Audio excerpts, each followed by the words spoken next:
Today we talk about the story of the missing egg.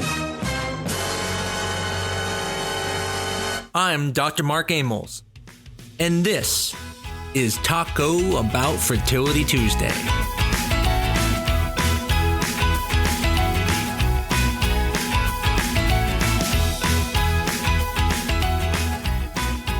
The story starts on Friday.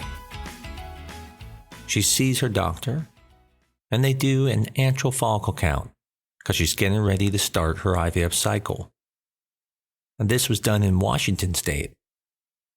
And then on Monday, she flies down to a clinic, and they count up the follicles from her stimulation and noticed there's a few eggs missing. Now, before I go any further, I do want to make sure you understand that no police were called for this report. This case was handled internally. The patient suspected that the eggs were stolen, although she had no proof of such theft.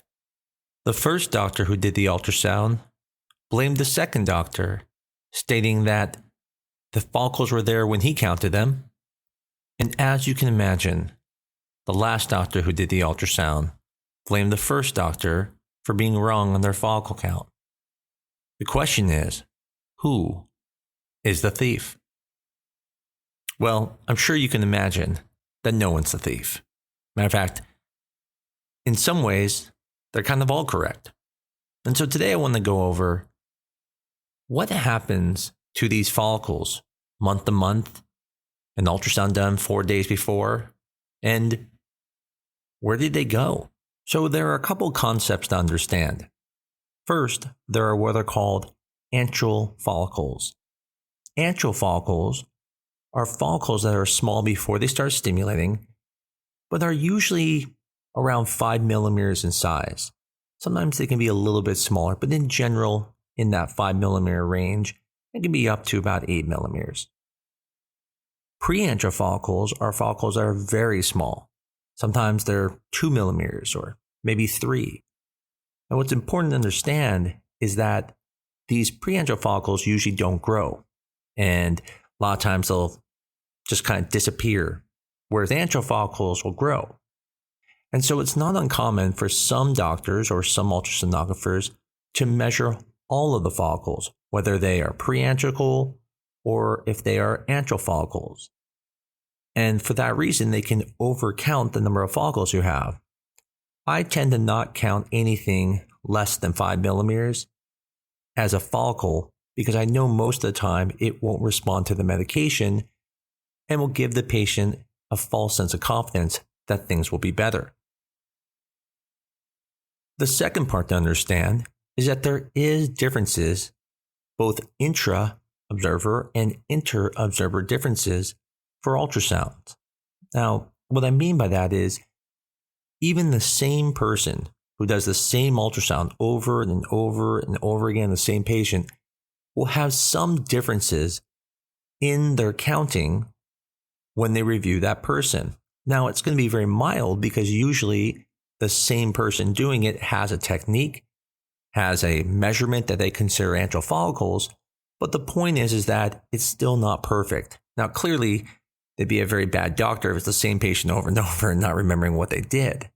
But what I'm talking about is if it was blinded to the doctor and they couldn't actually see the patient, they didn't know who they were measuring, they could technically measure different on multiple times because sometimes there'll be some minor errors. Inter-observer difference is going to be when there are two doctors doing the ultrasound. And it's on the same patient at the same time. One may have a different measuring technique or may have a different quality machine that shows different things or things clear. And so that inter-observer and intra-observer difference can sometimes make these follicle counts different between doctors and dates. Imagine if you're looking into a room and had to count how many people are in there, and unfortunately, you didn't bring your glasses. And so it's a little blurry.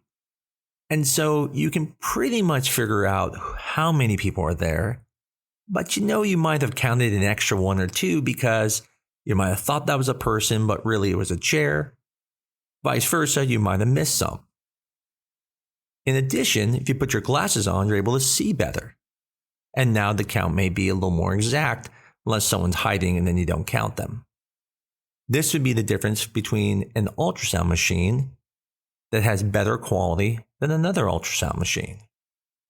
Additionally, someone's body habitus can also change the view of the follicles or even the depth of their ovary, making it hard to count the follicles accurately. And so that can also create some discrepancy between two doctors. But another way we can have discrepancy is that not every follicle you see is going to grow. Like I said in the beginning, some of those smaller follicles were never going to grow. And so when you start your stimulation, that baseline ultrasound may have shown follicles, but then the stimulation starts and those kind of regress away, and you're left with all the follicles that are growing. And so that would lead to you having less follicles at the next ultrasound, but in reality, you never lost one. Now, what I find is that when people also have very poor egg reserve, this tends to happen even more often. And part of that reason why is because it takes a high dosage of medicine to get the follicles to grow, and sometimes not every single one grows. And so we'll see some regression. I'm sure some patients have seen where they're growing and it looks like multiple are growing, and then all of a sudden only a few grow and some of them stop growing. In the end, you do not need to call the police. No one has stolen your eggs. But in reality, there probably was some difference between the ultrasonographer the first time and the ultrasonographer the second time. There are also some differences that can just occur when doing the ultrasound. Sometimes the machine, sometimes the person doing the ultrasound. And then the last thing is that the body itself doesn't always respond to medications perfectly. And some of those follicles were never meant to grow. And so although they might have been counted by one doctor, they wouldn't be counted by the other. And so sometimes you get a higher antral follicle count expecting to get all those eggs, but some of those were never truly antral follicles and were probably overcounted.